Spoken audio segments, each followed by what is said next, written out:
அங்கார ரூபம் கொண்டு கண் கொண்டு பார்த்தா அனமன வாழுகின்ற மாசாணியாத்தான்.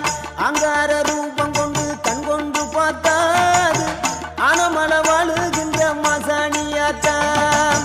பொன்மாரி பொழிபவளே பொள்ளாச்சி மாரியம்மா, ஊனாட்சி மலையினிலே வாழ்பார மாரியம்மா, அகிலமெல்லாம் வாழ்பவளே அங்கார நீலி, அனமன வாழுகின்ற மாசாணி தாயி, அகிலமெல்லாம் வாழ்பவ